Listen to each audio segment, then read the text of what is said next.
Salam damai sejahtera di dalam Tuhan kita Yesus Kristus. Shalom, selamat pagi dan semangat pagi.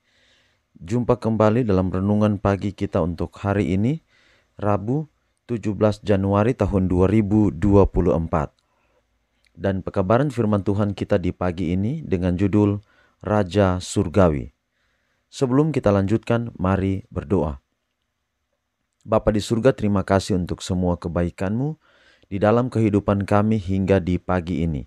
Kami akan mendengarkan pekabaran firman Tuhan, biarlah firman-Mu dapat menjadi berkat di dalam kehidupan kami.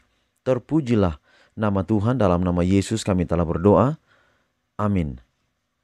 Sekali lagi pekabaran firman Tuhan kita dengan judul Raja Surgawi.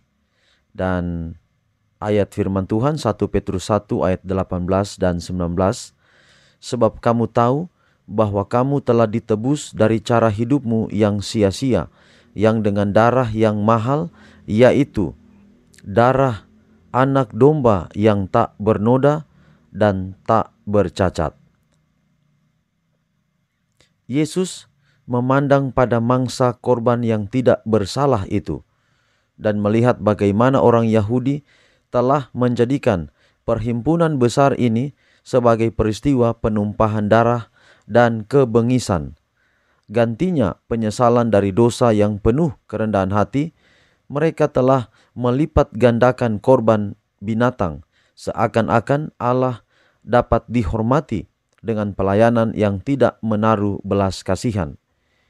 Imam-imam dan para penghulu telah mengeraskan hati oleh sifat mementingkan diri dan kekikiran, lambang yang justru menunjuk kepada anak domba Allah telah mereka jadikan sebagai alat untuk mengeruk keuntungan. Demikianlah pada pemandangan orang banyak, kesucian upacara korban sudah sebagian besarnya dirusakkan. Kemarahan orang Yahudi dibangkitkan. Ia mengetahui bahwa darahnya yang tidak lama lagi akan dicurahkan untuk dosa dunia ini akan kurang dihargai oleh imam-imam dan tua-tua, sebagaimana halnya dengan darah binatang yang mereka biarkan mengalir terus-menerus.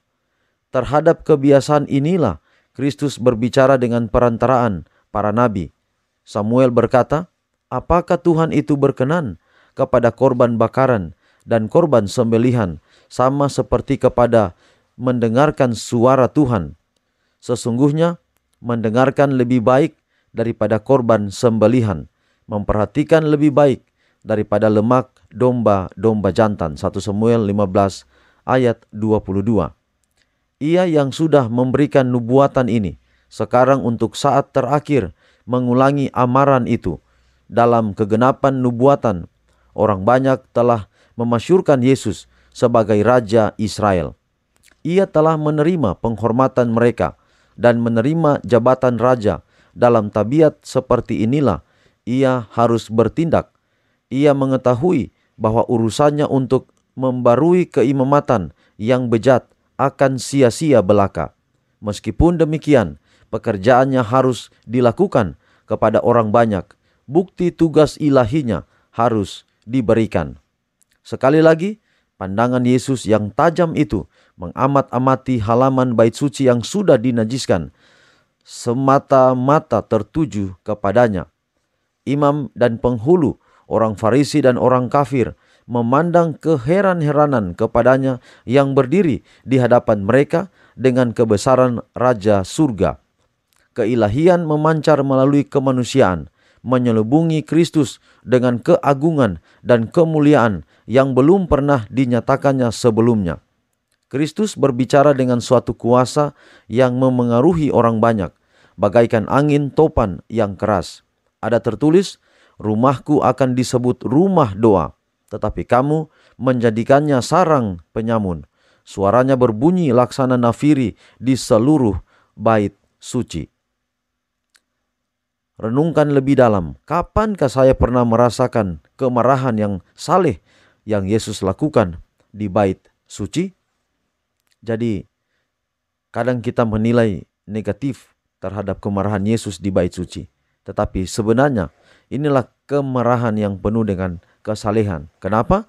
Oleh karena Yesus mau menegakkan kembali tentang bagaimana memperlakukan Ka'bah.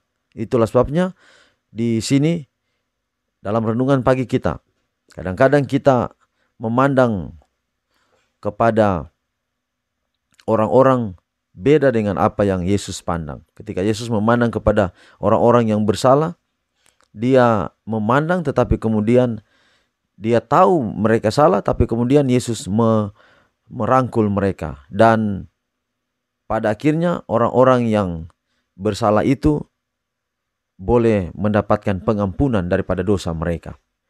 Dan sebaliknya yang dilakukan oleh imam-imam, orang-orang Farisi pada waktu di zaman Yesus, mereka memperhatikan orang yang berdosa itu seperti sangat menjijikan.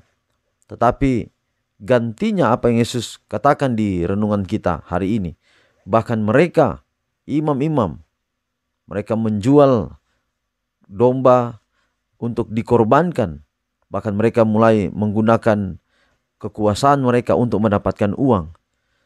Jadi di sini Yesus mengatakan bahwa Tuhan menolak korban atau darah yang dicurahkan dari apa yang dibuat oleh orang-orang Farisi di Ka'bah pada waktu itu. Jadi Yesus kemudian dia merombak sistem yang telah rusak, yang dirusakkan oleh manusia itu sendiri. Sistem pengorbanan yang seharusnya Yesus itu domba utama. Semua ketika mengorbankan sesuatu sebelum Yesus mati, semua berkiblat kepada Yesus sebagai domba agung. Tapi ketika Yesus telah mati, bahkan pengorbanan itu masih dibuat karena di sana ada korupsi, di sana ada mencari keuntungan. Dan itulah yang Yesus ingin agar dimusnahkan. Baiklah di dalam hati kita ketika kita bekerja untuk Tuhan. Jangan pernah mengambil keuntungan daripada pekerjaan Tuhan. Kalau kita bekerja untuk Tuhan, pasti akan ada berkat-berkat yang indah yang akan kita dapatkan. Jangan pernah mencari keuntungan di dalam pekerjaan Tuhan.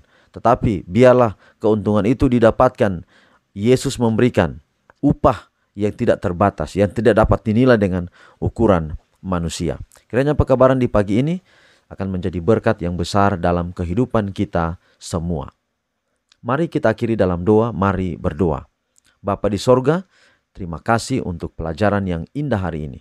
Bila dapat menjadi berkat di dalam kehidupan kami. Berkati kami hari ini di setiap tugas kami. Kiranya kami tidak sendiri tetapi selalu dengan Tuhan. Segala rencana kami serahkan di dalam tangan Tuhan. Ampunilah kekurangan dan dosa kami. Dalam nama Yesus kami telah berdoa. Amin. Demikianlah pekabaran di pagi ini. Sampai jumpa besok. Tuhan memberkati kita semua. Shalom.